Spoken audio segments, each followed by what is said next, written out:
Sejam bem-vindos, pessoal, ao Mentoros Podcast. Meu nome é Samuel Basso, sou empresário e mentor, e aqui nesse podcast a gente sempre fala sobre empreendedorismo, gestão e também finanças de um modo geral. E o tema de hoje vai ser muito bacana, nós vamos falar sobre como gerir vários negócios ao mesmo tempo. Vamos bater um papo sobre isso e já vou apresentar meu convidado. Antes, deixa eu falar dos patrocinadores desse podcast. É a Systec, que atua há 14 anos, e se tornou a referência em tecnologia. Eles trabalham com vendas de computadores, notebooks, celulares, suprimentos de impressão. Então, se você busca tecnologia com confiança, a Systec Online.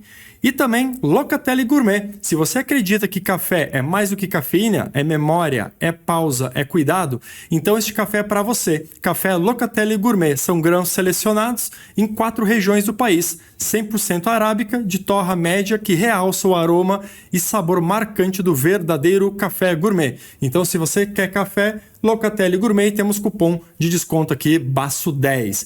Bom, vou apresentar aqui o meu convidado de hoje. Ele é multiempresário, ele é sócio dos negócios do Lote 20, Hotel Boutique, Mosteiro, também é consultor estratégico em gestão de negócios e já esteve à frente da Secretaria de Turismo de Bento Gonçalves. Seja muito bem-vindo, Rodrigo Parisotto. E aí, meu amigo? Legal. Que prazer, saiu o nosso podcast. Ainda bem, né? Muito bom. Que bom, cara, num momento muito especial que a gente tem convivido cada vez mais, assim. Muito bom, cara. E para mim é um privilégio, né? Cara, e saber que a gente também é primos, né? É primos, então, é primo da vida, assim, né? Que acaba, eu digo assim, nas nossas escolhas profissionais, agora tendo o privilégio de estar podendo trocar mais informação, insights, tudo isso, e conviver um pouco mais junto também na vida pessoal, que é tão importante para nós, né? Tamo junto, muito bom mesmo. Que bom, cara. E aí, vamos decorrer desse assunto aqui bacana aí, que é como gerir múltiplos negócios. E, cara, acho que a pergunta para iniciar é, vamos pegar e voltar um pouquinho. Como que tu começou, do teu ponto de vista, e como que surgiu esses vários negócios aí que você tá em frente? Legal, cara. Bom, né? A gente tem que voltar 22 anos atrás, por óbvio que a gente não tem um programa para falar de 22 anos. Mas, cara, eu descobri... eu acho que é arte, tá, cara? A arte de empreender quando... Cara, tudo estava dando errado na vida e tinha que começar de algum lugar, né? Eu trabalhei 5 anos e meio na Fazolo.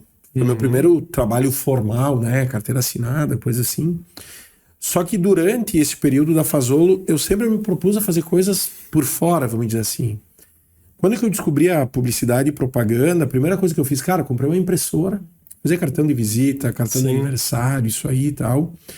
E quando que eu recebi um pé na bunda da Fazolo, numa terceira remessa de pessoas que foram demitidas, eu trabalhei 3 meses na RBS, então descobri o mundo de vendas. Legal. Né? Tive um cliente só, mas eu tinha um mentor na época, vamos chamar assim, um mentor que era meu superior, que o cara era muito fera em vendas. E ele, cara, defendia, cara, sem vendas o negócio não prospera, ponto. Aí na RBS conheci o meu primeiro chefe, vamos dizer assim, uma agência de propaganda que teve aqui em Bento. Mas infelizmente, cara, ele estava passando por um problema muito sério de questões éticas profissionais e, cara, falcatrua, assim, né, no bom da palavra. Cara, e eu 2 meses lá, 3º mês não recebia salário, 4º mês não recebia mais salário. No meio do caminho, achei que eu podia ser sócio dele. Cara, botei todo o meu fundo de garantia e, cara, simplesmente ele fugiu da cidade. Né? O fundo de garantia na época era 6 mil. Né? E foi lá, cara, que eu descobri o que era empreender, porque eu fazia tudo na empresa dele. E foi aí que eu saí, porque o cara já não tinha salário. Precisei de ajuda familiar. Consegui, através da minha família, um computador e aí abri minha empresa, no 2º semestre de faculdade. Cara, e foi aí que eu descobri, a magia de empreender, cara, poder ter um negócio e tal. Abri minha agência e foi até 2018, cara. Como dono de agência, foram 15 anos. No meio eu tive uma ruptura societária, então dividimos o negócio, mas eu continuei. Fui professor da FTEC, fui professor do Senac no período. Comecei em 2007 a trabalhar com palestras. E em 2010, cara, um grande salto assim, no empreendedorismo foi abrir um restaurante, né, cara? Então, durante 4 anos, eu me dedicava como agência, como professor, como palestrante e também com restaurante. até a primeira venda, que foi quando que eu vendi esse primeiro negócio, que foi ele, né? Então, cara, minha vida foi assim, sempre foi voltada, cara, a empreender. Então, até 2018, eu tive essa experiência, as agências, tive uma filial de agência lá em São Leopoldo, cheguei a ter 22 colaboradores entre as duas unidades, Bento e lá. Mas aí, cara, eu tive o convite para ir para a Secretaria de Turismo, onde eu fiquei 5 anos e meio. 2018, então, vendi a minha parte na agência. Com o valor que entrou, comecei o projeto do Lote 20 Hotel. Não tinha como parar. E aí me dividi entre o hotel e a Secretaria de Turismo. 2023 me demiti, né? Saí da vida pública. Abrimos o Hotel Mosteiro, abri a empresa de consultoria e mentoria. E segui até este momento aqui, cara. Muito bacana, muito bacana. Um resuminho do resumo, assim, né? E vamos lá, não, muito bom, cara, muito bom. E pegando essa experiência, pô, querendo ou não, empresa privada, trabalhou em órgão público e vários negócios diferentes, né? Porque agência, restaurante, e depois na área de turismo, né? Qual que foi os maiores aprendizados, assim, para gerir todos esses negócios ao mesmo tempo? Cara, ao mesmo tempo não, alguns sim, né? Mas sim, teve a fase. mas eu acho que é uma pergunta muito, muito curiosa, assim, importante, tá? Cara, o grande segredo é trabalhar, velho. Não tem como tu tocar um negócio se tu não trabalhar. Bom, eu posso trabalhar na estruturação dele, posso trabalhar na supervisão dele, posso trabalhar na gestão dele. Cara, vai depender do nível que tu tá e do conhecimento que tu tem. De certa forma, quando que eu abri o restaurante, a minha intenção era cuidar do marketing dele. Porque, cara, era tão know-how. Cara, know-how, tinha agência, vou cuidar disso. Mas quando que entrou em crise, velho, eu literalmente coloquei a mão na massa, virei pizzaiolo da pizzaria, cara. Eu fui lá fazer pizza. Comecei como cortador, depois forneiro, fui pra pizza doce, até eu chegar o pizzaiolo. Consegui consertar ali quando tava com problema, depois virei cozinheiro. Depois virei bartender, cara. Eu não consegui ser garçom. Fui caixa, fui tudo. Enquanto isso tinha minha agência. Cara, eu trabalhava das 8 da manhã até 2 da manhã. Ou seja, eu trabalhei muito. Porque, cara, senão eu ia quebrar, né? Mas aí, velho, o grande aprendizado foi que se tu não dedicar o tempo necessário que o teu negócio precisa, cara, tu vai quebrar.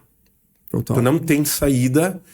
Aquela história, tô indo pro estratégico, não sou mais operacional. Aqui, cara. Tu só consegue ir pro estratégico se tu entender o teu operacional.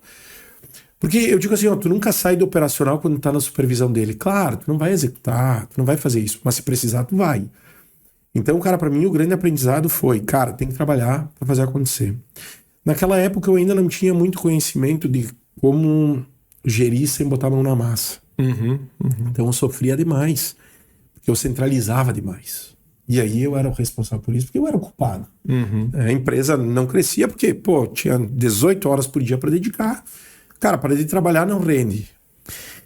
Com a vida pública, e aí depois eu vendi, né, a empresa, e aí me dediquei só à agência e só a palestras, a consultoria. Quando que eu vendi a agência, que eu fui para a vida pública, eu não podia administrar meu hotel estando na secretaria. Perfeito. Eu precisei criar processo, indicador, formas de gerir a distância. A pandemia veio, cara, deu uma virada de chave em todo mundo, porque acelerou muito isso. Me tornou mais... com mais visão e clareza sobre isso. Porque ao mesmo tempo, Samu, eu enfrentava um mal que a nossa região tem. Que tu tem que acordar de manhã para trabalhar tudo que dá, até não ter mais luz do dia, para depois tu descansar em casa. Imagina tu ficar no estratégico. O cara do estratégico não trabalha, né? A gente tem essa visão que veio de pai, dos avós e tal. Somos uma região que parece que trabalhar é capinar. Exatamente. Tem que estar com a enxada na mão. Tem que estar com a enxada. Então eu comecei a enfrentar muito da sensação, cara, eu não tô trabalhando, né? E aí a pergunta, como tantos segmentos diferentes tu conseguiu... Como é que foi isso? Cara, na verdade, restaurante tá no turismo. E eu tenho marketing como um princípio que toda empresa precisa disso. Então, eu fortaleci o quê? Marketing, vendas, finanças. Que para mim era a minha base que consolidava isso. Foi o que eu mais fortaleci nos negócios enquanto que eu buscava as outras pessoas para fazer a parte operativa daquilo que eu não sabia fazer. Perfeito. No restaurante foi uma questão pontual que eu decidi ir pro front lá, pra guerra, né? Vou fazer pizza, cara, ficar aí. Porque eu queria saber aonde que eu tava perdendo. Uhum. E se eu dependesse só dos outros, eu não conseguia a resposta que eu precisava. Por isso que eu fui lá trabalhar, executando o processo. E a cada processo que eu padronizava, eu já treinava alguém. Perfeito. E eu fui subindo. Quando eu cheguei à pizzaiolo, eu olhei para trás. Todos que estavam lá, Samu, já eram da minha escola. Uhum. Que escola? Do aprendizado, que os outros que vieram antes de mim me ensinaram. E aí tem uma diferença. Eu sempre busquei estudo. Eu sempre busquei conhecimento. Eu fui aprimorando a gestão e a produção da pizzaria vendo italiano fazendo pizza. Como eles faziam, assistia no YouTube, ia lá e implementava. Via outro vídeo, como conserva massa. Cara, tava perdendo massa, como conserva? E aí eu fui ajustando. O restaurante estava extremamente num prejuízo absurdo, ajustei. Isso foi uma questão pontual. Já no hotel, já foi diferente, porque eu trouxe todo o know-how dessas empresas e implementei as coisas lá. Então, por exemplo, meu café da manhã, eu fiquei 3 meses trabalhando todo final de semana lá para padronizar o café. Cara, hoje eu já tive 5, 6 cozinheiras, é sempre o mesmo café. Tá padronizado. Porque daí eu juntei o quê? O conhecimento de gastronomia, mas o conhecimento de construção de processos. Treino a equipe. Cara, essa é a mesma coisa. Eu não faço mais café da manhã. Mas durante 3 meses, em 6 anos, eu fiz para poder padronizar. Então, eu acho que a grande diferença entre... Porque tudo está no turismo. Eu usei o marketing para conectar essas áreas e trouxe aquele conhecimento extra, que é o plus, para poder conectar com o processo e fazer isso se multiplicar. Concordo. Eu acho que tem alguns pontos bem legais aqui pra gente discutir, que eu acho que é bem, bem bacana. O primeiro que tu comentou, que pra mim faz total sentido, é exatamente assim, cara. Tem que botar o pé no barro. Ponto. Eu acho que tem muito empresário, ou às vezes eles vêem na internet, né, aquele glamour, que não, tu é empresário, beleza, é estratégico. Cara, isso não existe. Isso não existe. Principalmente quando vai começar um negócio agora e tu não tem experiência. Depois, eu também vejo, né, depois, mais de 18 anos empreendendo, que também o teu tempo também já é mais de 10 anos, com certeza a década. Tu só não tá mais porque tu é mais novo que eu, né? Porque quando chegar com 44, tu já vai estar... Já volta com... Vamos estar igual. Vamos estar com 22, porque tu tem 4 anos a menos. 4 anos, exatamente. Muito legal. Então, assim, cara, depois de 18 anos empreendendo, beleza, agora que tu já tem essa clareza, tu já tem o teu método, tu aplica e dá tudo certo. Mas, bicho, levou 10 anos pra aprender. Levou 10 anos para aprender, para conseguir ter essa clareza de processo, o que montar, o que fazer. E aí tu falou um ponto que eu acho muito legal, que é essa questão de... Claro que eu posso ir para o estratégico, porque deve o empresário ir para o estratégico para pensar numa visão de longo prazo. Só que o que acontece? Depois tu pega a visão de longo prazo, tem que quebrar ela. Como é que agora eu passo toda essa minha visão em processos táticos e operacional, para executar todo dia para chegar lá? E aí, se eu não estou no operacional para fazer esse acompanhamento, para definir alguns processos, como é que eu melhoro? É aí que é o ponto, que as pessoas ficam longe do operacional, que eu também concordo com o que não deve ficar longe do operacional. Não precisa executar. Mas é o papel do dono na parte estratégica, estudar novas maneiras, eficiência, montar um padrão, para depois as pessoas executarem esse padrão. Aí, cara, aí é replicar. Não, e é perfeito porque quanto empresário... Quando cresceu, quebrou, né? O cara tinha lucro quando era pequeno, né? Tava com 2, 3, funcionava, ganhava os seus 10 mil ali por mês. Tava tranquilo, tinha capacidade de investir, tava comprando apartamento melhor, carro, tudo isso. Cara, a empresa começou a crescer, não acompanhou né, o desenvolvimento intelectual, se trancou numa porta, numa sala. Não, agora eu sou o chefão a partir disso. Não trouxe um consultor que sabia mais que ele, não trouxe um mentor para auxiliá-lo, não se associou com uma equipe que podia fazer aquilo, e aí quebrou. E, cara, como é normal hoje, velho, eu tava vendo um dado hoje de manhã que 31,9% das empresas no Brasil estão usando os impostos como capital de giro, né? O que acontece? Ele tá deixando de pagar imposto, devendo pro governo, para usar isso para poder sobreviver. Cara, isso aí é má gestão, cara. Não pensou. Total. Tu imagina agora que a gente vai ter essa questão da revisão tributária ali, a nova lei tributária. Sabe quanta gente não vai entender que tem que repassar o imposto. Vai continuar com o mesmo valor, não vai repassar, porque quem é de serviço vai se quebrar, tá? Eu digo por que vai se quebrar?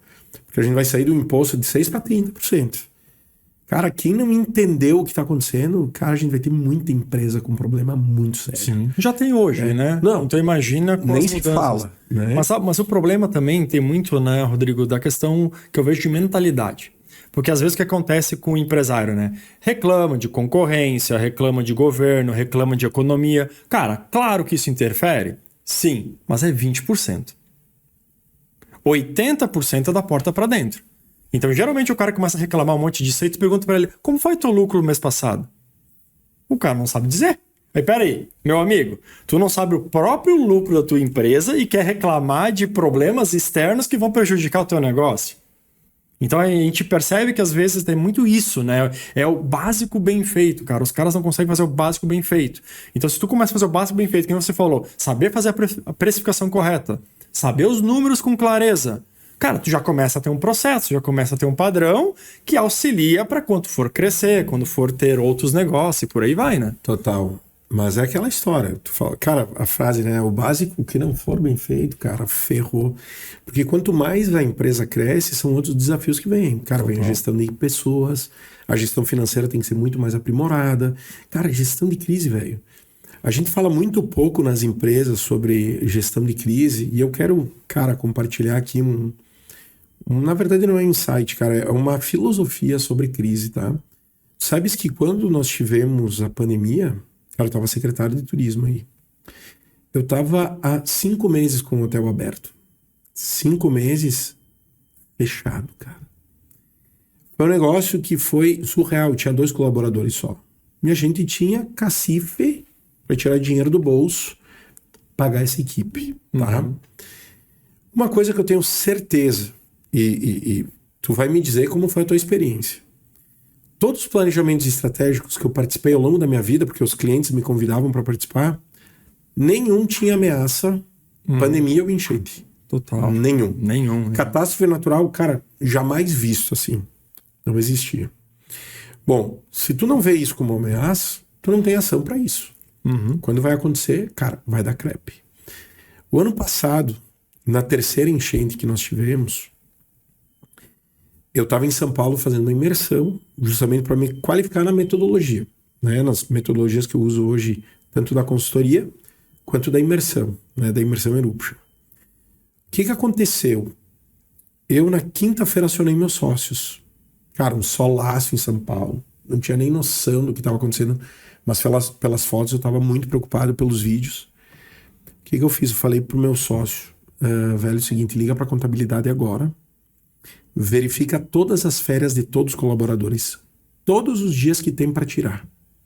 E já pergunta, como uma questão de contenção, para contabilidade, valores que a gente tem que pagar para botar todo mundo de férias.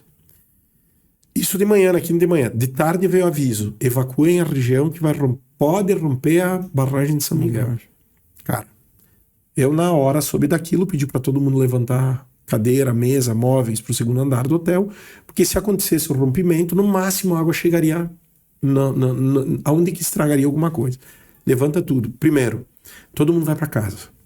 Eu não quero ver bombeiro, polícia no meio do caminho e eu com o carro tentando resgatar funcionário. Eu não posso ser mais um problema. Fui lá de forma muito preventiva, já sai todo mundo. Ah, mas vamos ir para casa. Sim, vamos para casa e tá tudo certo. Liga para todos os hóspedes, ninguém vai vir. Tinha um hóspede que queria ir, mesmo com todo o caos. Cara, na sexta de manhã eu liguei para minha gerente do banco. E eu perguntei, e aí? O que é que o banco vai fazer? Eu digo, tá um pouco pessimista. Eu acho que as coisas não vão para um caos tão grande. Cara, começou a cair montanha, velho. As montanhas começaram a desmoronar. Não era só água que subia, era o que descia. Galera desaparecida. Vai ser pior e a gente não vai. Sábado começaram a cair as primeiras pontes. Eu estava trancado. O último avião que veio para o Rio Grande do Sul é o avião que eu estava, que pousou em Caxias. Sabe qual foi a diferença, Samu? Como que eu vivi toda a pandemia? Todo janeiro e fevereiro, eu vou no banco. Eu tenho hoje um banco, tá? Eu posso falar que é o Banco Sicredi, que é onde que eu concentro as nossas operações principais. e eu tenho bancos secundários como apoio. Eu digo, é uma recíproca. O banco que mais te dá, que mais tu trabalha. O banco que menos te dá, cara, tu não vai trabalhar. Janeiro e fevereiro eu sento com a minha gerente e tu que tá assistindo até agora e tá acompanhando, eu te sugiro fazer isso. Sugiro dividir essa história. Eu vou no banco, eu falo com a minha gestora e eu faço a aprovação de um crédito até março do ano. Vigente. Por quê? Porque entre mandar papelada, ir pro comitê central, isso que aquilo, cara, demora tempo, velho. E numa crise, eu não tenho tempo, se eu precisar de dinheiro, para conseguir esperar, velho. Dinheiro entrar na conta de crédito.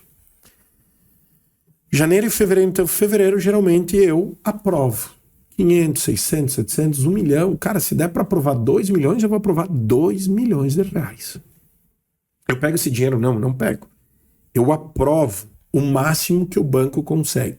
Esse ano aqui eu tentei repetir o mesmo valor do ano passado, não tinha disponível, o banco disse, consigo 70% desse valor. Sim, é uma carta na manga ali que tu quer sempre ter. Serve? Falei, claro que serve. Quando que eu aprovo o crédito, eu não negocio taxas, porque não é isso. Eu não negocio prazo, não negocio nada. Eu negocio lá 700 mil de disponibilidade aprovada pelo banco, e se eu precisar para investimento, capital de giro, outra coisa, eu tenho até isso. Porque se pegou fogo, eu preciso agora pagar ele. Eu não posso esperar ele queimar tudo. Cara, na sexta-feira eu chamei ela e pedi o que o banco vai fazer. Ela falou, cara, talvez eu estou um pouco pessimista. Eu falei, não, vai dar problema. No domingo, comecei a reunir empresários do setor do turismo para a gente fazer uma mentoria em grupo. E aí já estava caindo tudo, já não tinha mais estrada. E aí eu falei, entra minha contribuição social. Juntei 80 empreendedores na primeira etapa. Na segunda etapa, que foi 5 dias depois, a gente já estava em 180. Hoje tem 280 no grupo que a gente faz parte. Durante 2 meses a gente fez mentoria em grupo. Eu reuni o pessoal para a gente dividir ações em conjunto para a gente conseguir superar isso. Tudo que cada um fazia, compartilhava para a gente dividir e fazer. Não cobrei nada. O meu trabalho é voluntário, porque assim, se os outros estão quebrando, eu vou quebrar também. Então eu não quero isso. Na segunda-feira, todo mundo de férias. O plano das férias já estava ok. O hotel fechado. Liguei para o banco, a gerente não me atendeu. 12:30 ela me retornou. Rodrigo, acabamos uma reunião agora com a cúpula. O Sicredi vai fazer tudo o que está à sua disposição para vocês. E eu falei, quem foi o primeiro que te falou? Foi tu. Então eu falei, o primeiro a receber o dinheiro você, eu não vou? Sim, vai ser tu. Cara, a gerente foi avalista da quantia que a gente pegou, porque a gente ia quebrar se não tivesse isso. Um monte de galera ia quebrar. E aí veio o recurso do governo, que foi 5% ao ano, mais IPCA, eu acho, que era o índice, dava 8% ao ano. Nós pegamos o dinheiro que aguentou a gente os próximos 6 meses críticos que nós teríamos, até o aeroporto abrir, tudo isso. Quem não tinha isso, fechou, ou foi os últimos a receber. Sofreu demais, perdeu demais. Então, cara, hoje, todo ano, não é nem mais ação de planejamento estratégico isso. Isso aqui é ação anual. Janeiro e fevereiro, levamos toda a documentação, deixamos isso aprovado. Por exemplo, esse ano aqui a gente aprovou, até agora não usou. Entra uma linha nova, legal de investimento, a gente vai lá e faz. Então, cara, isso é a diferença, velho. Eu não reclamo de governo. Apesar que às vezes, né, nos bastidores a gente reclama. Eu não reclamo de falta de gente. Não, cara, às vezes eu reclamo também. Mas no fundo, cara, eu só tô terceirizando a minha responsabilidade. Perfeito. Velho, eu sou dono da empresa. Velho, as coisas acontecem, me dedicar e fazer acontecer. Ah, não é tão fácil como era uma vez. Ok, cara. Vai dar mais trabalho, mas muda a estratégia. Tenta, faz. Toda vez que tu terceiriza pro outro, é que nem o teu colaborador dando desculpa que ele tá doente e ficou em casa. Total. E o que tu tá buscando para melhorar, né? Esse é o ponto, né? Eu acho que é muito isso. Pessoal, pausa rápida aqui para fazer um convite especial. Se você quer escalar a sua lucratividade, escalar o seu negócio, preencha aqui embaixo um formulário de aplicação para a gente conhecer mais o momento da sua empresa, marcar uma reunião, independente de você dar sequência ou não. Tenho certeza que você vai tirar muito valor disso. Bom, acho que foi essa parte de gestão de crises, com certeza até um dos caras tem mais experiência, porque turismo, meu amigo, sofreu. E para quem não sabe, no Sul a gente tomou muita porrada nos últimos anos, né? Cara, a pandemia foi geral, né? Mas depois as enchentes e não foi uma, né?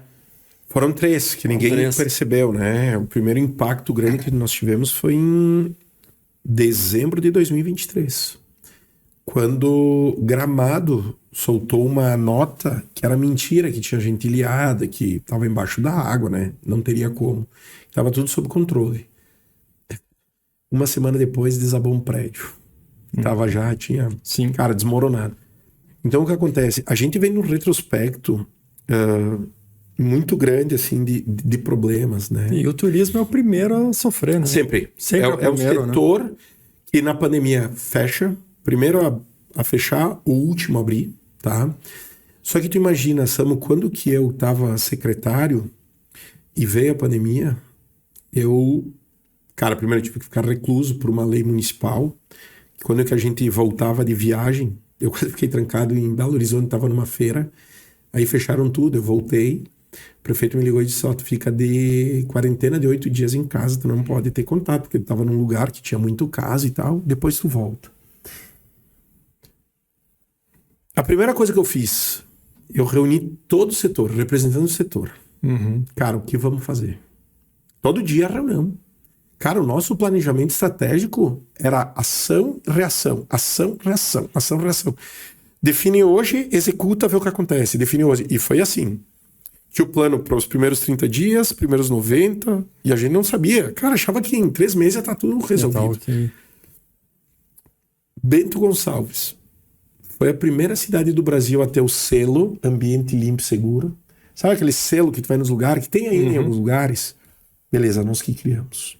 Me inspirei em Portugal. Portugal tinha feito esse protocolo. Botei a equipe da secretaria para fazer isso e falei com o prefeito. Disse, prefeito, por que nós queremos abrir?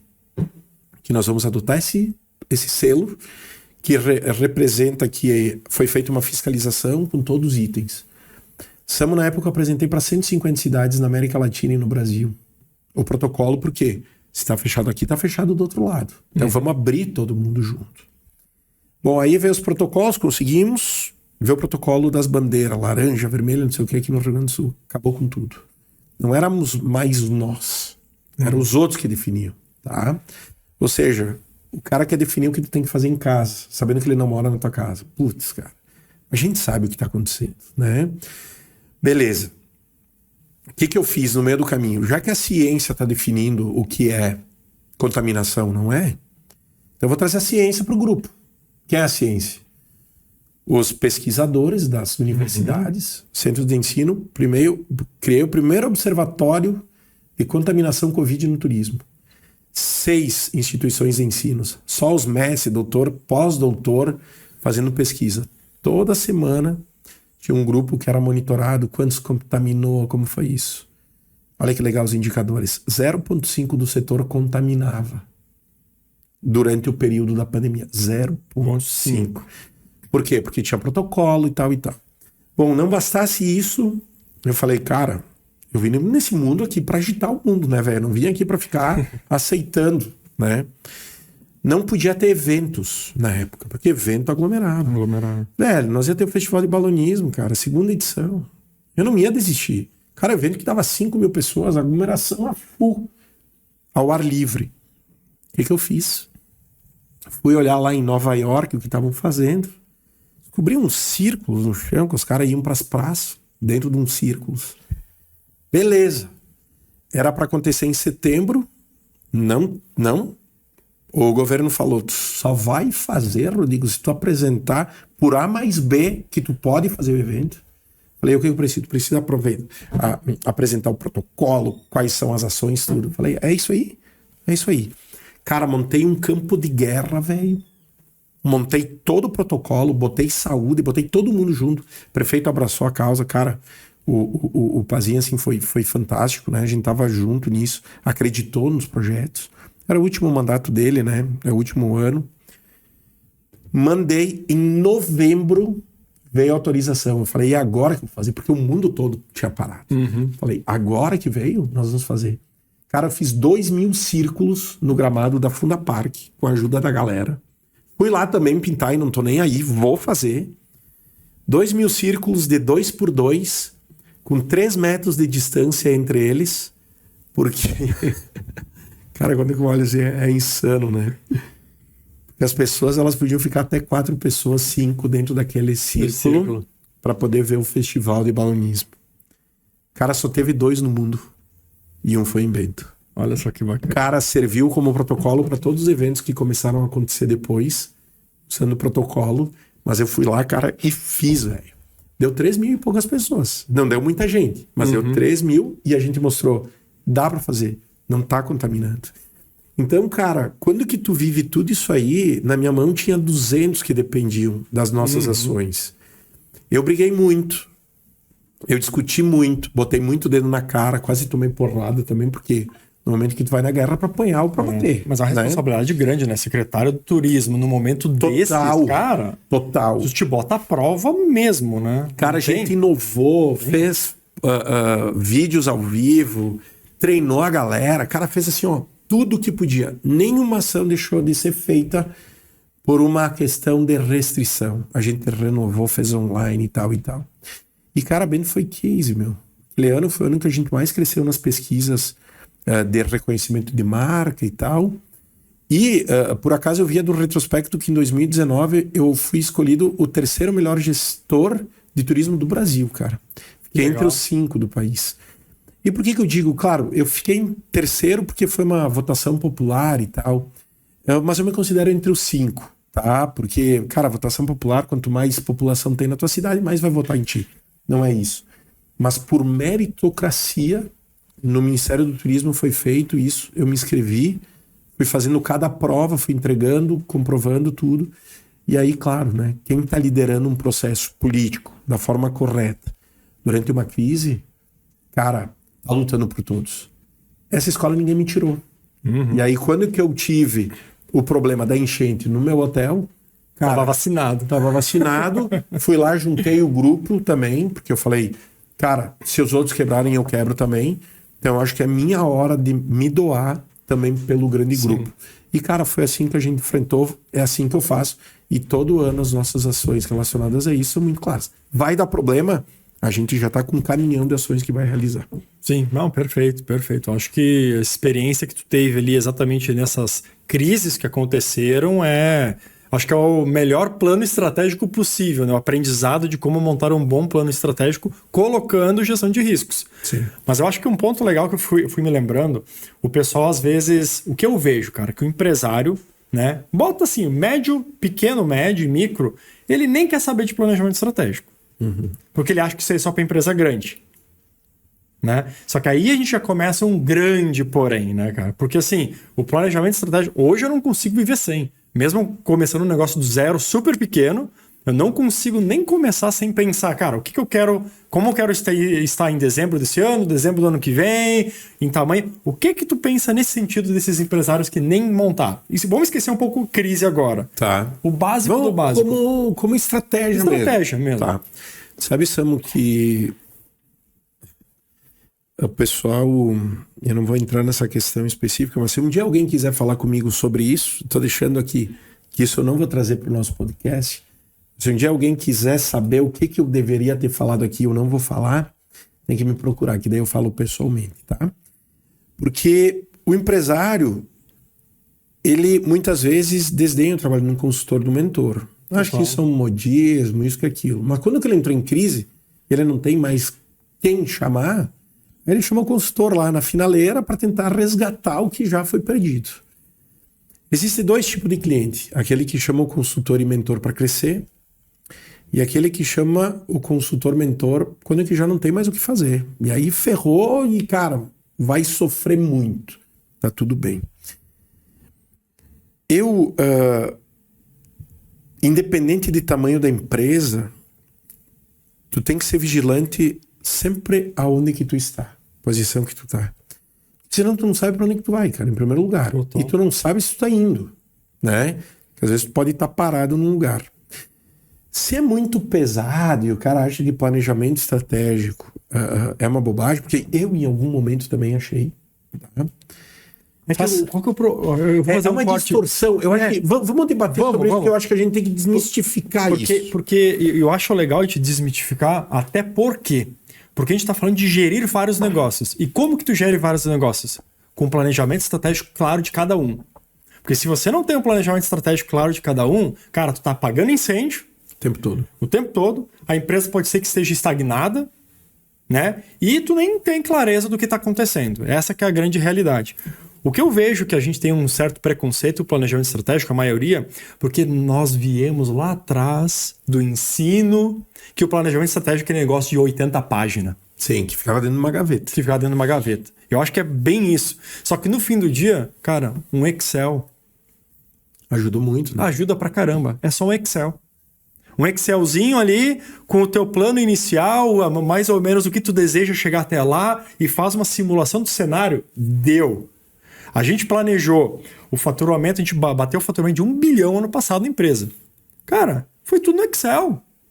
Isso a galera não entende. Foi no Excel. Assim, os orçamentos, os planos, o quanto vai crescer, quais as avenidas de crescimento, o que nós vamos utilizar, foi no Excel. Nada bonitinho, sem glamour.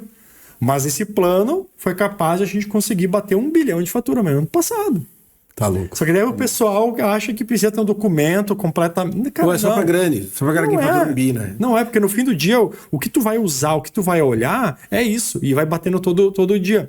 Eu vou pegar o gancho que tu falou que nem da gestão de crise, né? Só que eu vou pegar assim... A empresa que nem tem... Vamos tirar do turismo, porque o turismo, assim, a gente sofre muito. Sim. Uma empresa ali... O que é o ideal que eu vejo que o cara não faz em planejamento estratégico? Primeiro, quanto que ele quer crescer? Cara, eu canso de falar com o empresário, tá, quanto é que tu quer chegar em dezembro? Ah, eu quero crescer. Legal, quanto? O cara não tem essa clareza. E isso está completamente relacionado ao planejamento estratégico. Porque de acordo com quando tu cresce, tu tem que ver, beleza, o que eu tenho de investimento, de contratações para chegar nesse objetivo. E por último, as margens. O que eu preciso fazer para ter umas boas margens para chegar até lá? Então, às vezes a gente fala de uma gestão de crise no sentido de coisas grandes que podem acontecer, impactantes, mas tem as coisas básicas que o cara não planeja. Cara, o capital de giro, uma lucratividade boa, uma reserva de emergência. Eu tenho um vídeo no meu canal que eu falo de reserva de emergência, Rodrigo, muito antes de pandemia. Agora, na pandemia, beleza, tem que ter reserva de emergência, agora faz sentido. Mas podem procurar lá no canal, tem sobre reserva de emergência há muito tempo atrás. O tanto que quando entrou a pandemia, nós que somos prestadores de serviço, a gente foi impactado bastante por gente não pagando, inadimplência, ajudando. Mas a gente estava com mais de 1 milhão na conta. Entendeu? Tranquilo, que para um dono de negócio, cara, tu respira com tranquilidade. Agora imagina como é que tu deita a cabeça no travesseiro, está zerada a tua conta e entra um problema desse. Cara, e eu pego clientes que estão enfrentando isso e o melhor que a gente está conseguindo virar a mentalidade para entender isso. Porque primeiro a gente tem que ter clareza do que a gente está enxergando, olhando. Cara, se não tem um DRE, velho, já é um problema. Mas o melhor, né? Se tu não tem quanto tu faturou e quanto tu gastou, cara, é isso só, tá? Depois a gente vai, né? Mas eu vou voltar no planejamento estratégico. E aí a minha reticência sempre foi porque, cara, faz isso e tal. E aí, muitas vezes é um método, né? Quando é que tu desconstrói, tu sabe que na Imersão Eruption eu trago uma forma muito simplificada de como a gente faz planejamento. E aí ao invés de falar planejamento estratégico, eu falo assim, vamos fazer um plano de ação. Daí ação e reação, né? Que tu vai planejar, tu vai agir e tu vai ver o que aconteceu. Estamos sempre nesse ciclo. E eu sempre brinco de 3 em 3. Porque para mim o número 3 é um número cabalístico. Eu digo assim, cara, só faz 3. Vamos pegar a tua SWOT. Pega 3 forças que tu tem lá. Que ações que tu pode fazer? Só 3. Perfeito. Tá? Das fraquezas, são 3. Quais são as 3 fraquezas que tu vai corrigir? Pra gente melhorar o cenário da empresa. Tá? Porque muitas vezes o cara fala assim, velho, eu quero aumentar o faturamento, tá? Mas genérico total. Quero aumentar o faturamento, quero vender mais. Tá? Quero vender mais. Ok. Pode usar a estratégia do SMART lá, que tu é específico, atingir, mensurável, ok. Mas quero aumentar. Aí ele vai lá pro plano, e tem uma fraqueza lá, que é o quê? Problema na equipe de vendas. Mas daí ele pula pro planejamento dele e ele esqueceu da SWOT lá que apontou que ele tem uma fraqueza. Uma fraqueza que é equipe de vendas. Aí na ação ele diz assim, cara, nós vamos ampliar 30% a verba de marketing para aumentar o número de lead. Porque aumentando o número de lead, eu tenho mais chance de aumentar minha venda. Perfeito. Eu vou fazer uma outra ação de prospecção de mercado. Ele esqueceu da SWOT e dizia o quê? Ponto fraco, equipe de vendas. Cara, a primeira ação que tem que fazer, é treinar a tua equipe de vendas. Perfeito. Não adianta nada jogar um monte de lead lá se não tem processo. Se não adianta nem definir aumentar vendas. A primeira ação é essa. Então o que acontece? O que eu faço, por exemplo, hoje no lote, tá? A gente tem um planejamento estratégico escrito? Não, a gente não tem. Tá, mas Rodrigo, mas então como é que tu faz? Cara, eu tenho muito plano de ação. A gente tem o ritual da sociedade. Nós somos em 3 sócios. Toda quarta-feira de manhã a gente vai tomar café. Toda quarta-feira. Se alguém tiver em viagem, gente, hoje foi almoçar. Nós vamos almoçando juntos. O que é o nosso ritual? A gente tem as ações, as pautas. E essas pautas, porque assim, ação e reação, sempre, tá? A gente leva para nossa reunião, cara, tô com um problema desse problema. Cada sócio está na sua... E ele puxa pro plano de ação dele individual. Cara, agora eu vou executar aquele problema. Ou não, debate se isso é isso mesmo, ou não é. Então a gente tem um plano contínuo, perfeito, tá? Semanal, olhando desafios que a gente tem, olhando melhorias que a gente tem que fazer, comemorando resultados e avaliando ações que a gente vai fazer. Por exemplo, hoje uma das pautas da nossa reunião foi, cara, o desempenho que um dos hotéis está tendo. E o questionamento que a gente está fazendo é sobre o tráfego pago. Cara, será que está certo? Será que está errado? Primeira ação, reunião com a equipe de marketing para verificar todos os indicadores, para avaliar se a gente vai aumentar a verba ou não vai aumentar. Então, qual a primeira ação? Falar com a equipe. Segunda ação, cara, tem que corrigir. Então, muda vídeo, muda o conteúdo. Terceira ação, amplia a verba. Cara, quarta ação, reúne com a equipe, com os sócios de novo, avaliar resultado.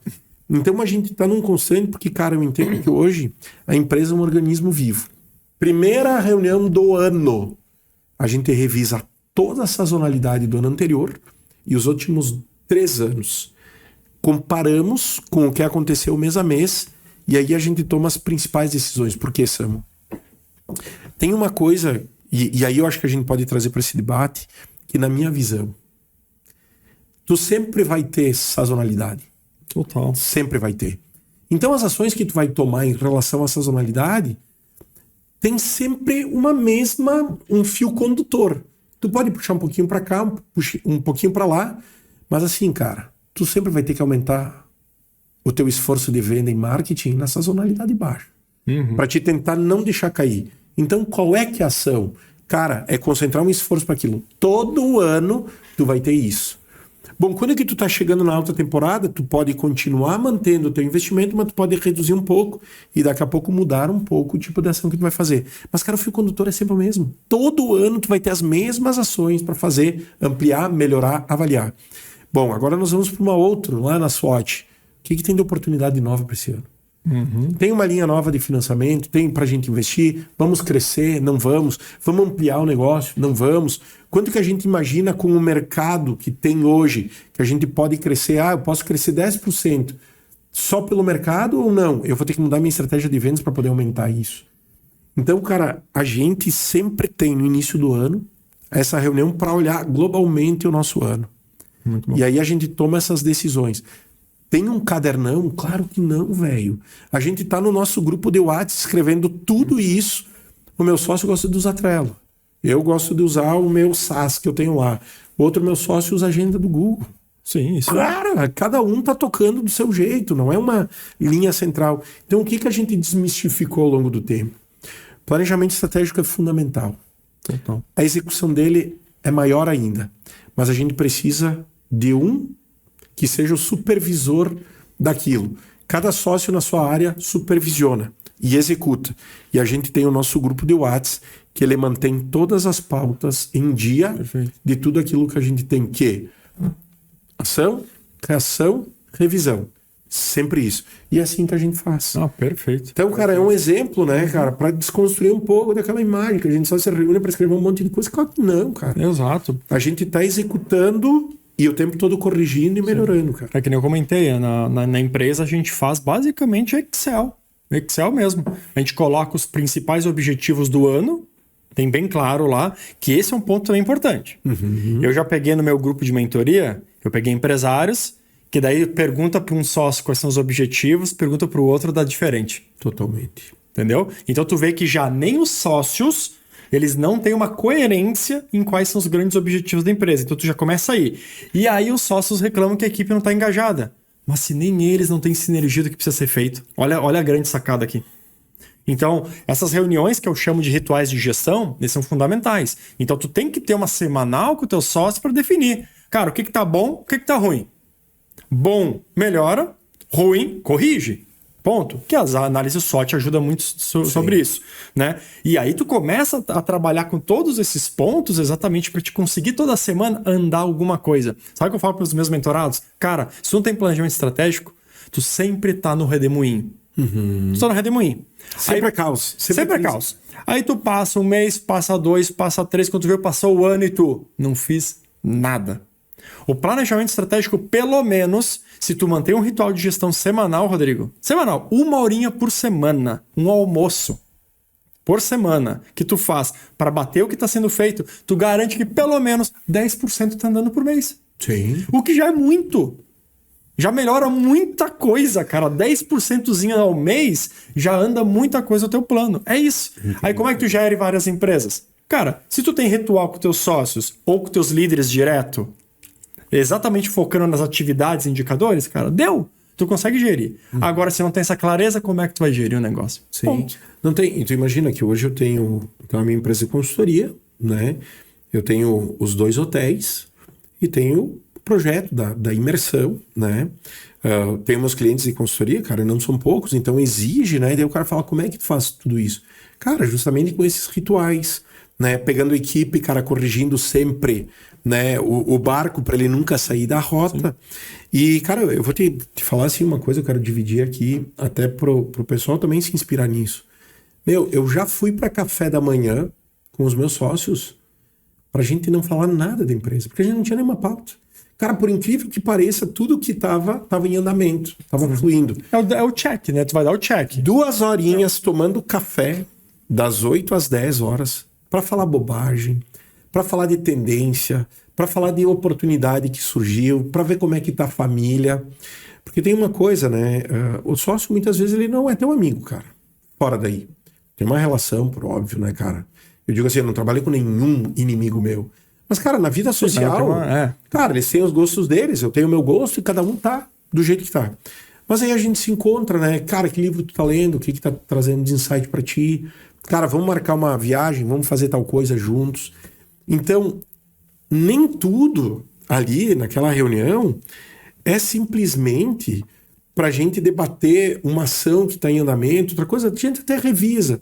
Mas eu já fiz reunião, cara, entre os sócios, simplesmente, cara, pra gente falar do que tá fazendo na nossa vida, que tá trazendo ideias novas, coisas assim, pra gente poder implementar, melhorar. Hoje mesmo nós estávamos falando, cara, um sócio viajou, viu umas coisas diferentes num outro hotel, quem sabe a gente faz isso, porque lá estamos fazendo aquilo e tal e tal. Porque a gente chegou num ponto que eu falei, cara, eu até disse assim, velho, eu acho que a gente tem que olhar agora pro nosso negócio e ver todos os pontos falhos que a gente está tendo para a gente não sofrer mais quando a gente tiver que enfrentar de novo isso. Porque a hotelaria ela tem ciclos, cara. E por mais que tu invista em manutenção, nossa visão, né? A visão do hotel é ser um hotel novo todos os dias. Isso a gente definiu entre os sócios. Então todos os sócios, às vezes o sócio esquece que definiu aquilo, mas a gente está sempre lembrando, qual é que é a nossa visão? Ser um hotel novo todos os dias. O que tem que fazer? Cara, tem que estar tudo 0 bala. No momento que a gente delegou a ação dessa visão, cara, começou a ter problema, porque a gente delegou mal isso, delargou. Quando que a gente percebeu, e isso é o ciclo da hotelaria, De 3 em 3 anos, 5 em 5 anos, tudo deteriora. E quando deteriora tudo junto. Cara, tô num processo lá de trocar tudo, cara. Tudo. Porque a nossa visão é o quê? Ser um hotel novo todos os dias. Quando que a gente percebeu que a gente começou a deteriorar e tá com problema, troca tudo. Por quê? É um hotel novo todos os dias. Cara, faz uma semana que eu recebi uma avaliação na Booking, que o hóspede falou assim, hotel muito novo. Cara, ele tem 5 anos e meio já, velho. A gente atendeu, sei lá, mais de 5 mil clientes. O uso deteriora as coisas. Por quê? Manutenção, troca tudo novo. Tem ainda um ponto que a gente não viu. Vai lá e troca, corrige. Por quê? A nossa visão é ser um hotel novo todos os dias. Então, também no estratégico, quando é que a gente definiu a missão, que muita gente acha que é bobagem, a visão, os valores, eu toda reunião com os colaboradores pego missão, visão, valores. Também. E tu sabe o que eu faço, Samu? Eu trabalho com hotelaria. Nem sempre na hotelaria, a equipe que está lá, ela tem uma formação superior. Ou ela tem um segundo grau. Acontece. Às vezes tu tem o camareiro, tu tem o garçom, tu tem pessoas que eles não tiveram oportunidade de se desenvolver intelectualmente. E aí eu pergunto para cada um, me explica o que é ser transparente em todas as ações que tu realizar. E a pessoa diz, olha, eu não sei o que é ser transparente.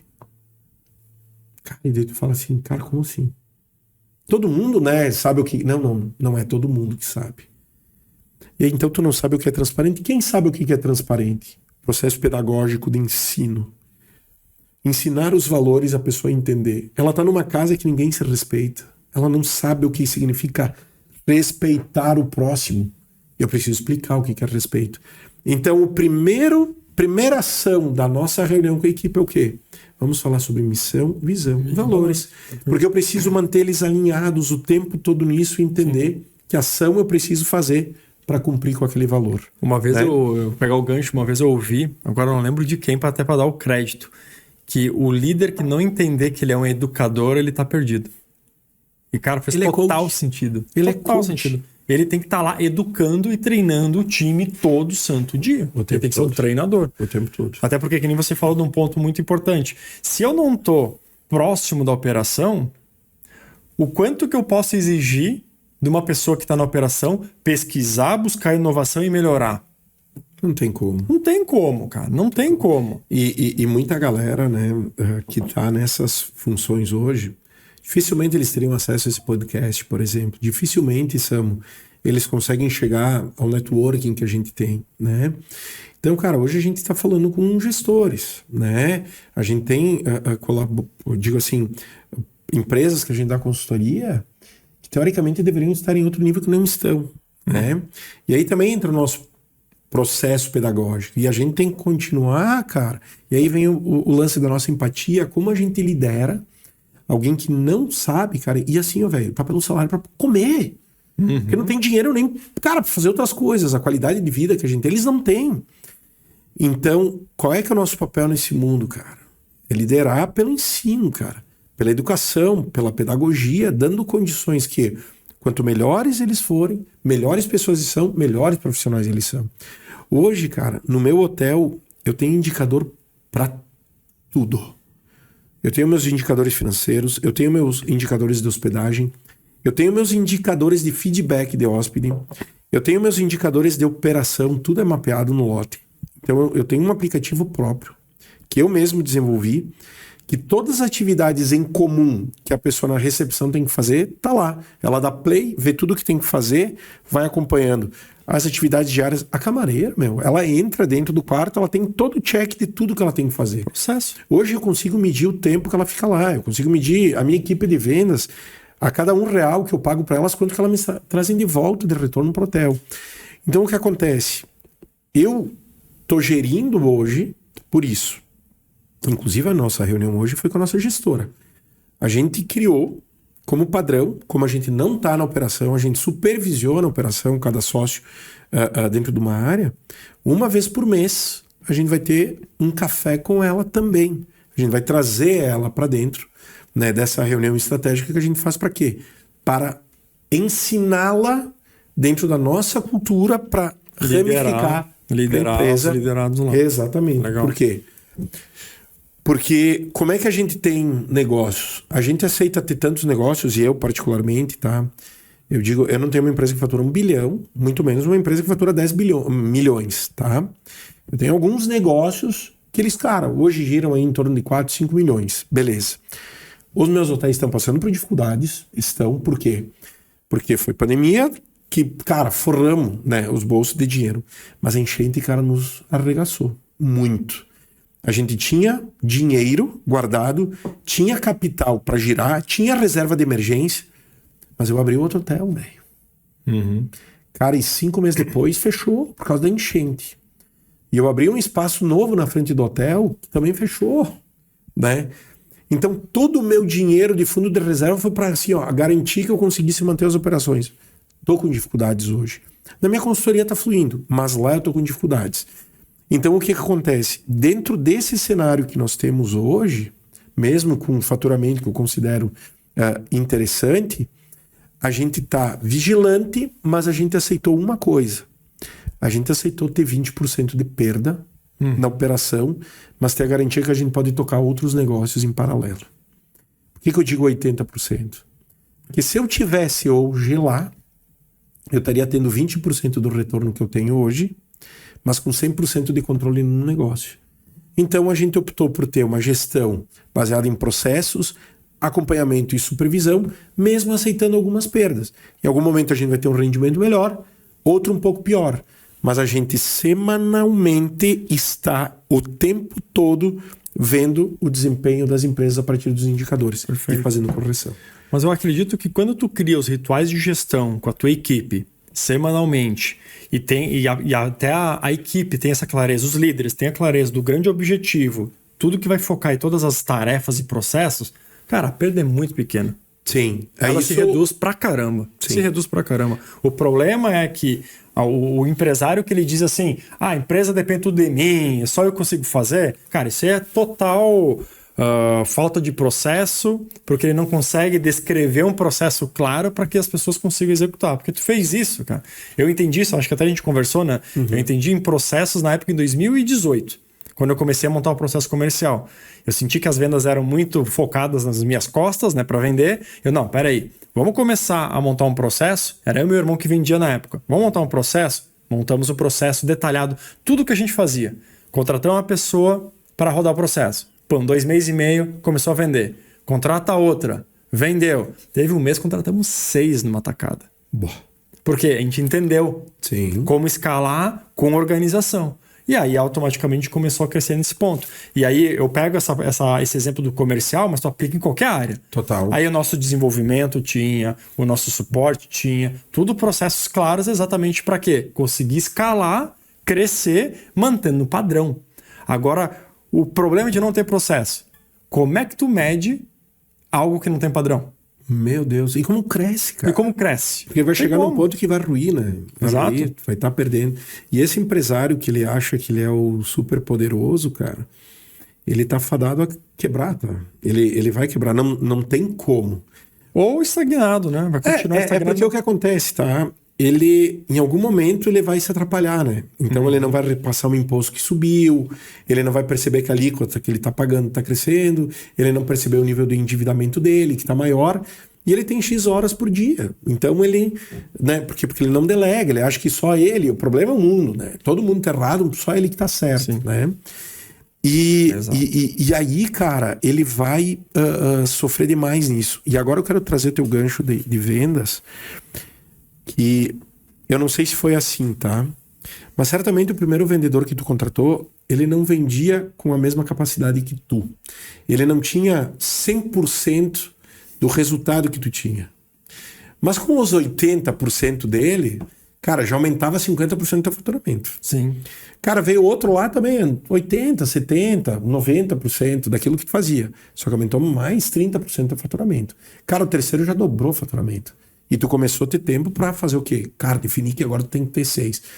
Ninguém nunca vai fazer na tua empresa como tu faria, porque a empresa é tua. Senão era deles a empresa, né? Então a empresa é tua. Tu sempre vai dormir preocupado, Tu sempre vai acordar pensando que tu vai inovar. Tu sempre vai sair de férias pensando como a tua empresa tá. Tu sempre vai passar, dar uma volta com a tua família no final de semana, no teu descanso, olhando que tendência tu pode levar pro teu negócio. Cara, ele não. Daqui a pouco ele não tá nem aí. Ele tá lá, vai ganhar o salário dele e vai fazer acontecer. Ou seja, se ele fizesse o que tu faz, ele seria dono, em primeiro lugar. Ele não é, ele trabalha para ti.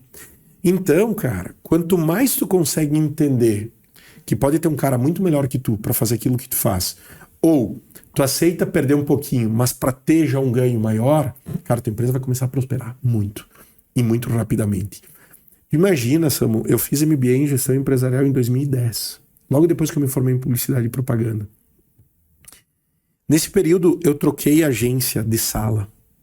Eu saí de uma sala de 30 metros quadrados, que eu tinha 9 pessoas nessa sala, em 30 metros quadrados, para uma sala de 140 metros quadrados, que era 4 vezes mais. Era uma sala na paróquia. Eu falei, poxa vida, começamos lá. Então separou tudo. Galera de criação lá, administrativa aqui, atendimento lá, tráfego em outro lugar. Eu falei, cara, eu fui num lugar santo, que é da paróquia, teoricamente ali tem Deus. Deus em abundância, tá? E começamos a se dar mal, cara. Tudo não flui mais. Cara, o que que acontece, cara?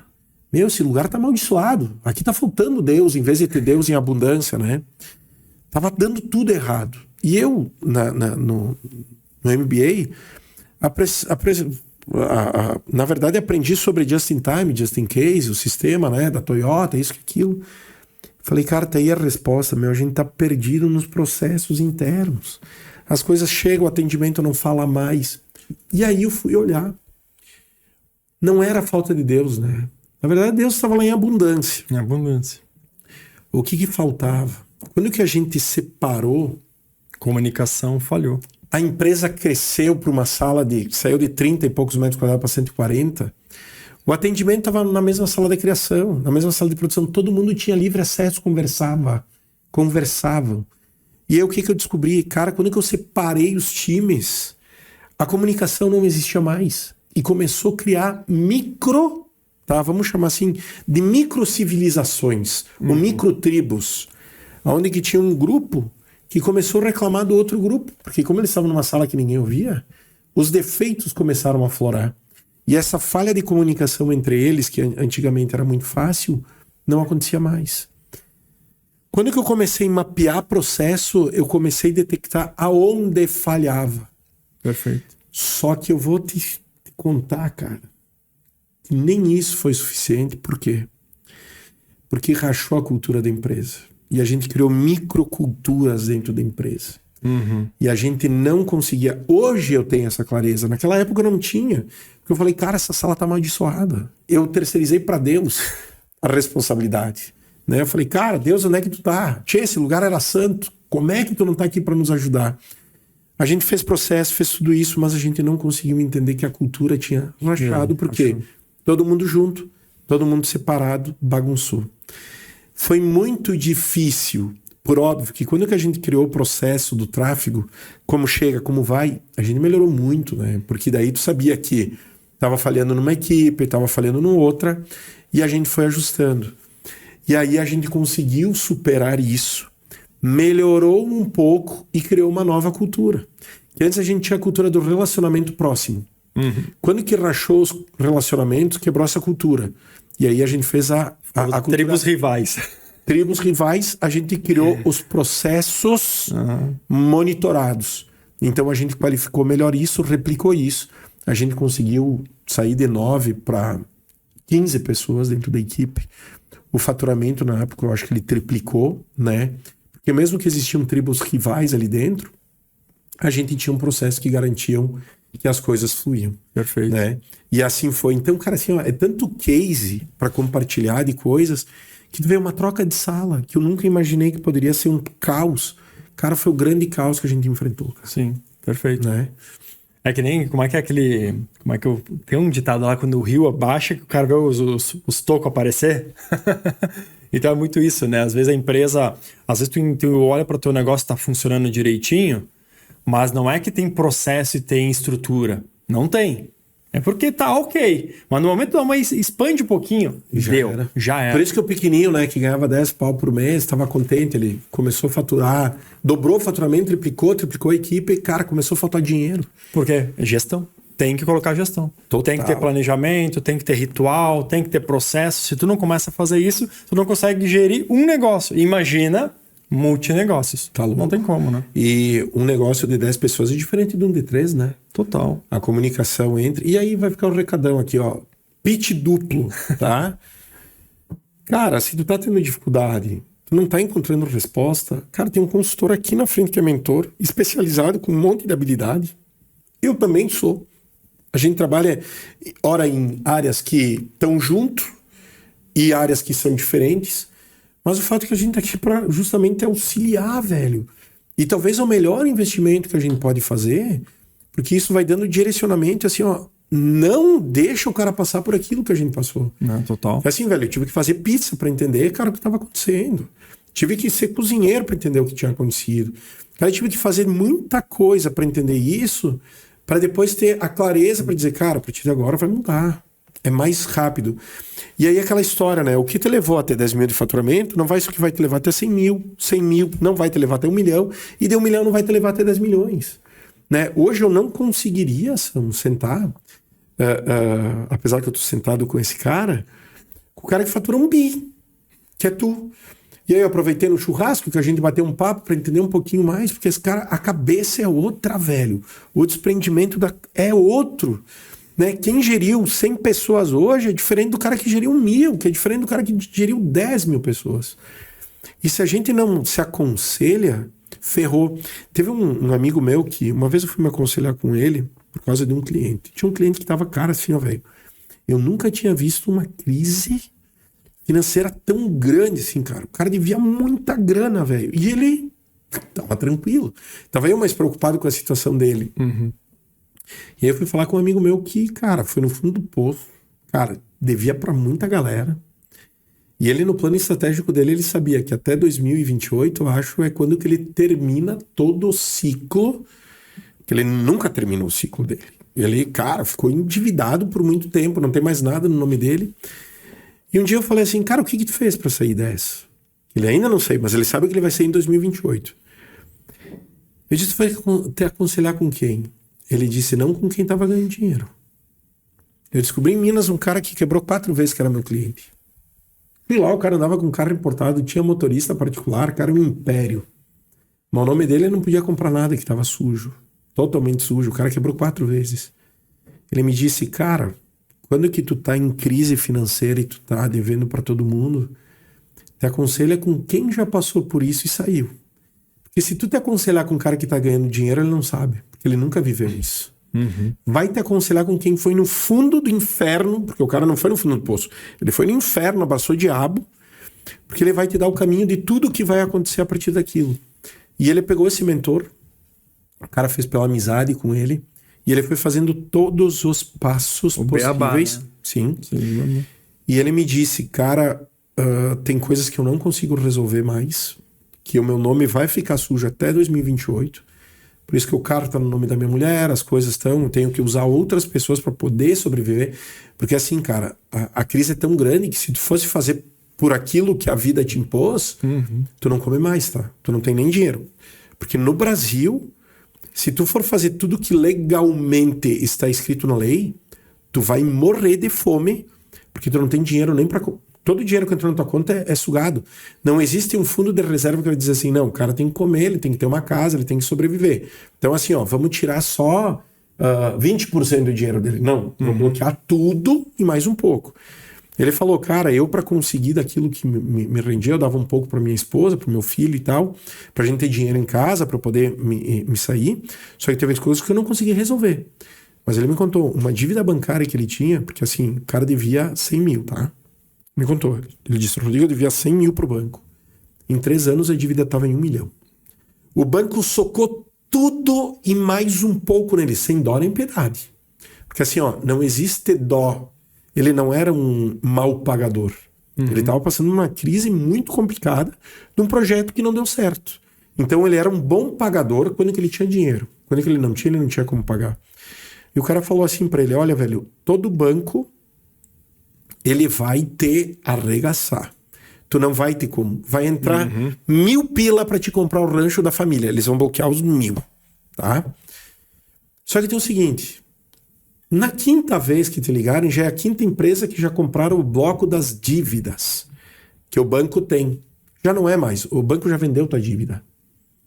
E tu vai ter que aguentar pressão, porque assim, quando que eles descobrirem quem é a tua esposa, eles vão ligar pra ela.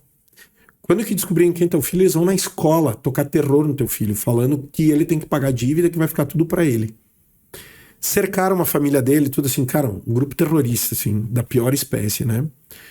Mas o cara falou, se tu aguentar psicologicamente tudo isso, porque tu devia 100, né? Agora eles querem 1 milhão. Então 900 mil não é tua dívida. Tua dívida era 100 mil. Tu vai conseguir sair disso. Ele resolveu uma dívida de 1 milhão, ele pagou 4 mil reais em 40 vezes de 100 reais. Essa negociação. E o cara falou. Agora eu não lembro bem se era na quinta ou na terceira, que nos blocos de dívida que o banco vai vendendo para o outro, que tem empresa especializada em comprar dívida para tentar cobrar essa dívida. Então, por exemplo, o banco tem lá, sei lá, 50 milhões de dívida. Eles vendem essa dívida por 30 milhões. O banco botou os 30 milhões dele, que já era juro sobre juro e tal. Aí esses caras de 30 milhões conseguiram cobrar, sei lá, cobrar 20 e sobrou 10. Esses 10 milhões uma outra empresa vai cobrar por 5 milhões.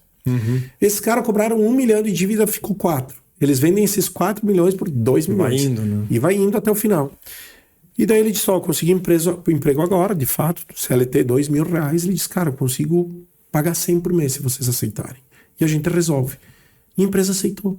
Ele disse, não, nós queremos resolver, aceitou. Quem falou isso foi o cara que já tinha quebrado 4 vezes. Porque assim, ó, não é que o cara era ruim de negócio. O cara era altamente inovador e apostava muito em novos negócios. E quando que tu é um apostador, cara, o risco de tu quebrar é grande, né? Porque ou tu fica milionário ou tu quebra. E no quinto negócio dele, o cara ficou bilionário. Não ficou milionário, bilionário. Tinha fazenda, tinha tudo. Mas o nome dele tava sujo, né? Devia imposto, devia tudo isso e tal. E aí eu fui me aconselhar com esse cara para tentar ajudar esse meu cliente para ele, eu digo assim, ó, construir uma estratégia para quebra, porque ele era inevitável. Por que para mim era inevitável, tá, Samu? Porque quando que eu vi o lucro que ele tinha na empresa, o que sobrava de dinheiro todo mês, a dívida de juros dele muito maior. Era 2 vezes mais o lucro dele. Então o que acontece? Se ele pegar todo o lucro e abater nos juros, ainda tem metade de juros. Não tem mais como pagar. Não tem como dar a volta. Acabou. Não tem. A empresa dele tá fadada a fracassar. Não o negócio dele. Aquela empresa, que eu quero dizer, a empresa do CNPJ tal quebrou. Mas o negócio dele não. Que o negócio dele era pegar matéria-prima, transformar em produto e vender. Altamente rentável. Só que no meio do caminho veio o carro importado, veio o apartamento, veio a crise, não aguentou, pegou dinheiro demais, não mediu isso, ferrou. Cara, aquilo lá comprometeu. Agora, como é que tu mantém a tua empresa 0 a 0, fazendo isso girar? Aqui tu vai ter que renegociar. Porque, na verdade, o que estava matando não era o juro real. Era o juro sobre o juro, que a taxa te mata. Cara, sem dó nem piedade, vai te socar tudo que dá. E aí a gente montou um plano para a falência dele. Mas não era a falência dele, pessoa física. Era daquele CNPJ que a gente... Cara, isso aqui vai falir, não tem o que fazer. Mas a gente recomeça agora certinho, organizado, fazendo tudo acontecer. Ele não tinha dívida com fornecedor. Tinha com banco, cara. O problema dele era banco e governo. Esses dois aí. Então eu falei, cara, o negócio é a gente mudar a estratégia. Aqui um dia tu vai ter que renegociar. Começaram já a ligar pra mulher dele, pai dele, toda a família foi. E aí então, também é bom, sem eu me aconselhar com aquele meu amigo, eu nunca poderia dar uma sugestão estratégica da falência dele. Perfeito. Né? Que pode ser uma estratégia para te conseguir sobreviver o teu negócio, mas matar aquele CNPJ que hoje não tem o que fazer. Que eu acho que é uma... O que eu penso, né, sobre isso? Primeiro é que aquela questão de mentalidade, né? Porque a empresa só cresce até a mentalidade do dono. Total. Que forte isso aqui, cara. A empresa só cresce até a mentalidade do dono. Sim. Então, o que significa isso, né? Que, cara, a empresa, o tamanho dela que ela pode chegar é até o que tu enxerga de visão. E como que tu quebra isso? andando com gente que tá jogando um jogo acima. Ponto. Perfeito. Então, no momento que tu começa a andar com pessoas que estão jogando no jogo acima que o seu, o jogo muda. E isso aconteceu comigo também. No momento que eu comecei a sentar em outras mesas, cara, a minha visão mudou, a minha forma de pensar mudou. E detalhe, eu não precisei trabalhar mais para fazer mais. Foi só por causa que eu mudei referência. Uma coisa, às vezes, tu tá no meio de um monte de galera, teus amigos, outros empresários, aí tu é nota 8, 9. A hora que tu sai dessa mesa e vai para outro, tu é nota 2. Assustador. Assustador. Só que para quem gosta e tem ambição de crescer, isso é muito bom. É muito É bom. o salto, né? É o salto. Porque daí tu tá nessa mesa e eu troco de mesa, cara, com muita frequência. Porque eu quero ser o mais idiota da mesa. Porque eu quero ver o que o cara tá fazendo. O que ele tá falando. Aí tu vai pegando essas sacadas e aí tu decola. E aí eu acho que é essa que é a grande sacada. E em muitos momentos, como eu faço também, tu tem que comprar acesso. Então também E é investimento, cara. Eu também estou em várias mentorias, gasto muito dinheiro com isso, programas de 200, 300 mil para entrar. Mas por quê? Exatamente para acessar essas mesas. Porque assim, se tu acha que tu tá lá sentadinho na tua caminha, no teu sofazinho, ou na tua cadeirinha do escritório, alguém vai te ligar para te convidar, pô, sacanagem, né? Não vai, tem que ir atrás. Tem que buscar e se não consegue, né, tem que comprar acesso. Mas aí quando tu vira essa chave com outras pessoas num nível acima, cara, o jogo muda. Muda o jogo tudo, muda. né?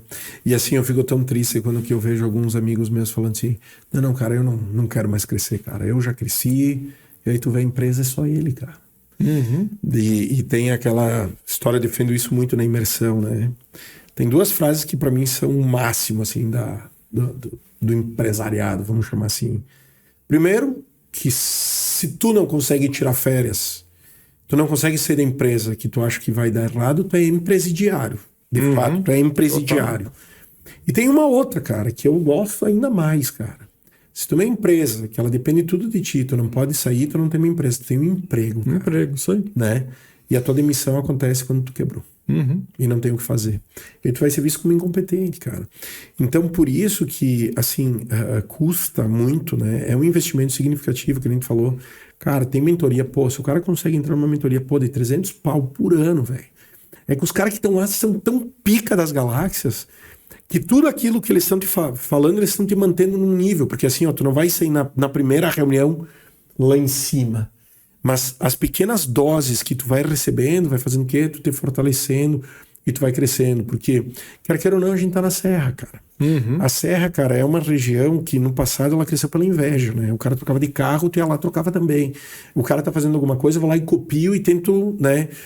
Não era justamente por o crescimento, entendendo? Cara, a gente sempre olhou o copo meio cheio ou meio vazio. Não, sempre meio vazio. Né? Sempre é difícil, sempre tá ruim, eu escondo.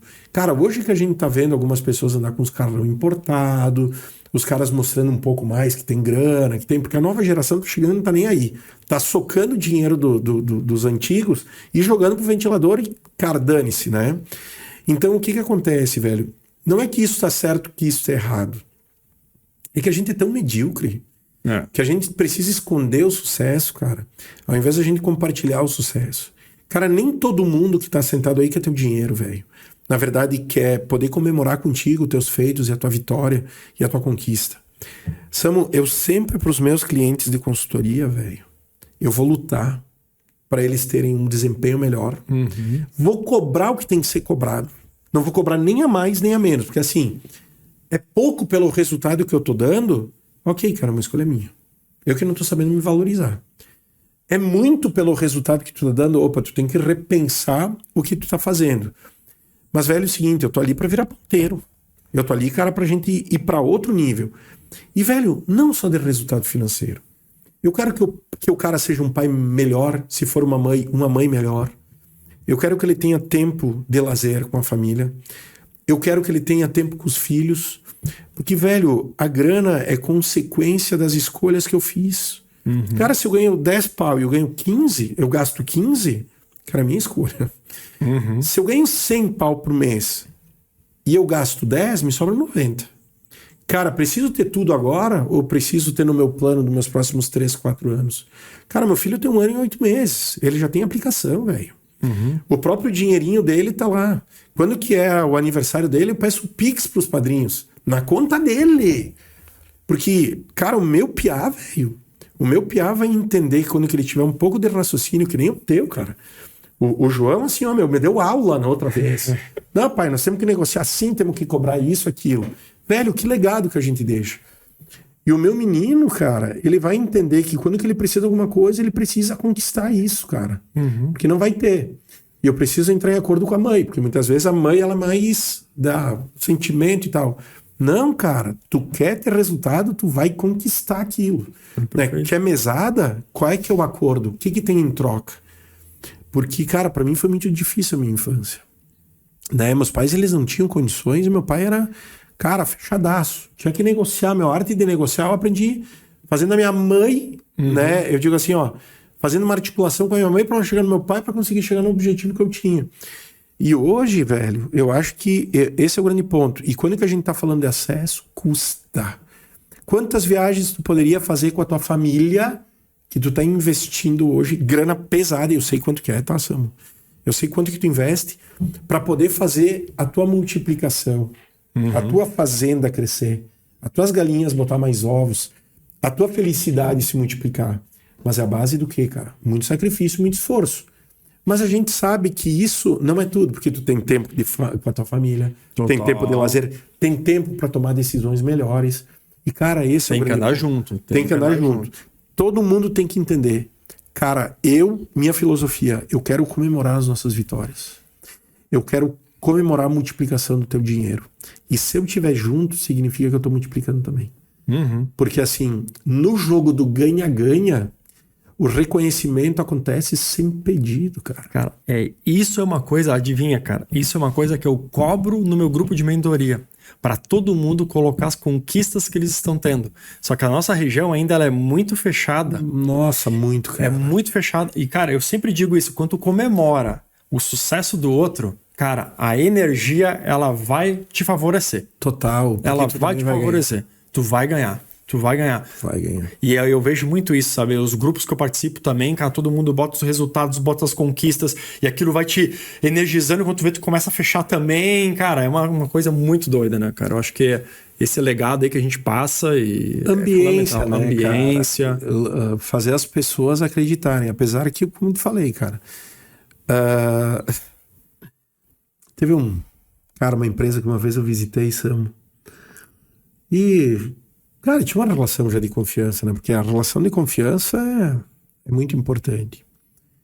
E antes de eu apresentar a proposta do valor, eu não mudo a proposta de valor. Cara, é aquilo, cara, quer, não quer, tá tudo certo. Eu pedi pro cara, né? Eu falei, velho, e como tá teu faturamento? Cara, ele me perguntou por que tu quer saber.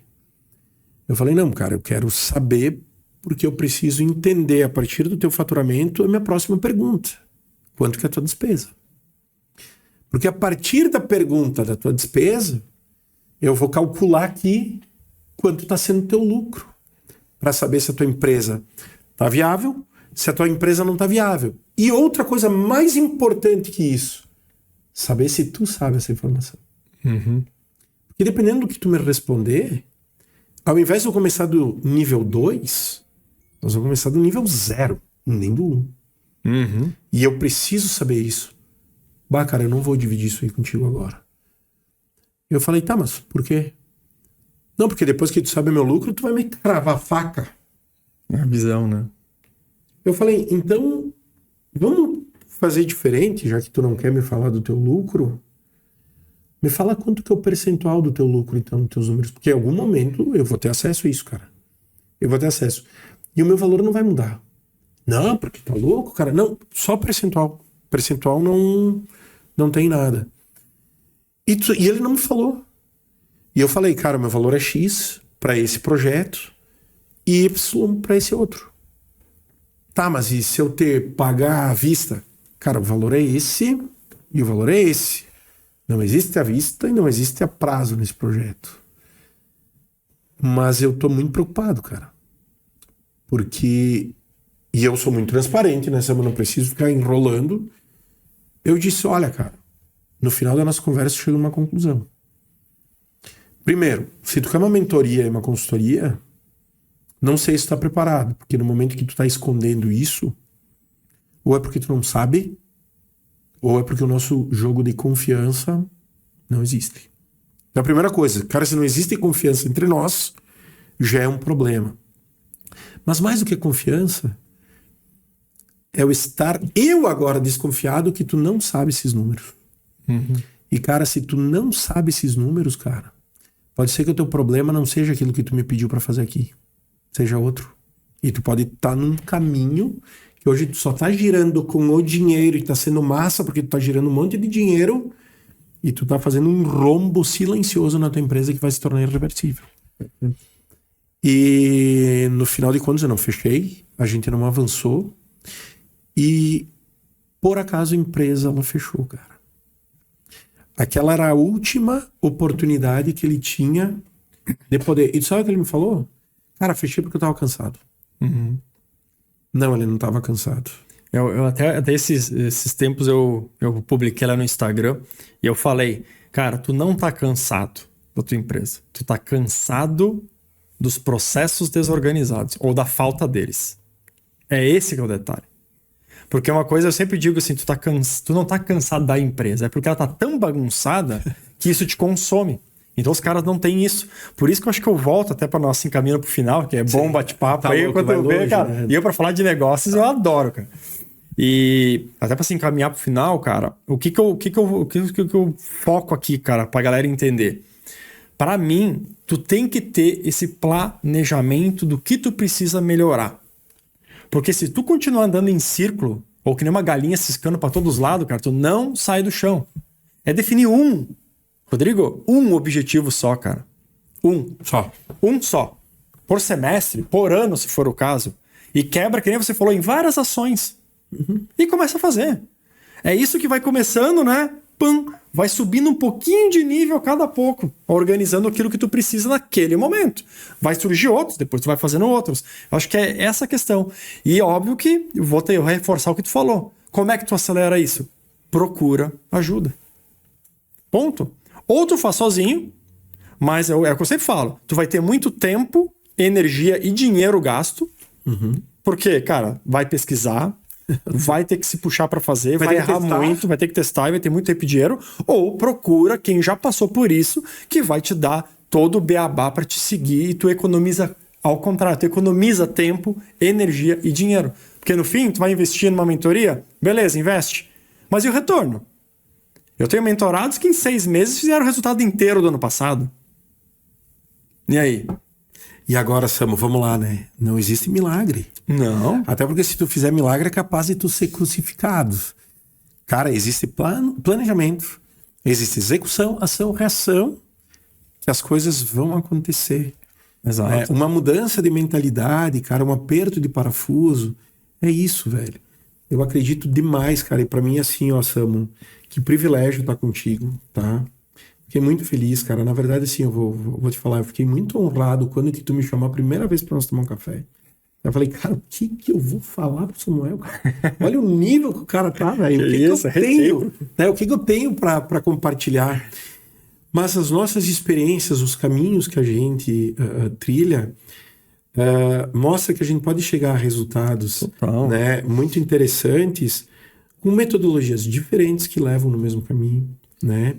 E assim, cara, eu fico bem honrado de ter dividido contigo esse tempo. Eu espero que para quem nos acompanhou, né, de alguma forma instigou, aí. pensou o que a gente pode fazer, né? Porque, cara, eu tô chegando na minha... Hoje eu até tô um pouco sem voz, porque na imersão que a gente teve semana passada, cara, eu me entrego de corpo e alma, velho. E ali na imersão, Samu, eu, cara, entrego o jogo, cara, assim, ó, valendo, cara. Eu entrego até mais do que deveria entregar, né? Porque eu sei que a minha missão, cara, se eu puder diminuir um pouco do sofrimento que eu tive para chegar até aqui, nas outras pessoas que podem passar por isso, cara, minha missão está sendo cumprida.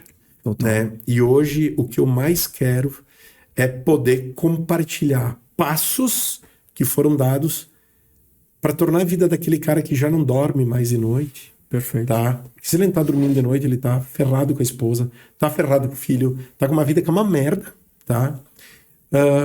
Mas podendo trazer a tranquilidade que ele precisa para dizer, cara, a gente vai conseguir, mas eu preciso muito claramente que tu entenda o teu papel dentro desse processo. Porque, cara, é muito apaixonante, cara. Eu vejo, por exemplo, na empresa, cara, eu tenho gente que trabalha comigo há 15 anos, 18 anos.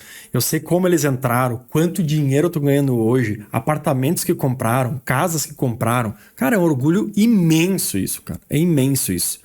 Então, quando as pessoas começam a entender o empreendedorismo, né, dessa forma, do quanto ajuda, contribui para a sociedade, faz os teus colaboradores crescer, ajuda outras empresas, que é o nosso papel que a gente está fazendo agora aqui, e fazer com que isso, cara, multiplique. É muito prazeroso. Então, cara, senhor, muito obrigado, tá, velho? Eu que agradeço, é recíproco aí. Oportunidade. Acho que a gente tem muita coisa para fazer, né? A gente tá dando nossos passos. É legal porque também, de certa forma, a gente tem um vínculo familiar. Também é muito bom porque dá um acesso mais rápido. A gente não tem, eu digo assim, ó, pudor em compartilhar um pouco da nossa estratégia para a gente poder acelerar os negócios. Então, assim, cara, obrigado. Pode contar comigo sempre. Porque, cara, é um privilégio ter um cara que nem tu, né? No meu caminho, andando comigo nas outras coisas que a gente faz. Que isso, cara. Né? Digo então, mesmo. Prazerzão. Obrigado pela oportunidade de bater um papo. Tamo junto, que precisar. Recíproco aí. Beleza, pessoal? Então, espero que tenham gostado. Não esquece de deixar um gostei, compartilhar esse vídeo para o máximo de pessoas possível que precisam ouvir essa mensagem, ouvir essas estratégias, que tenho certeza que vai tirar bons insights aqui. Então, não esquece, gostei, se inscreve no canal, marca aqui o sininho para ser notificado de todos os vídeos novos aqui e até o próximo. Até mais, tchau, tchau.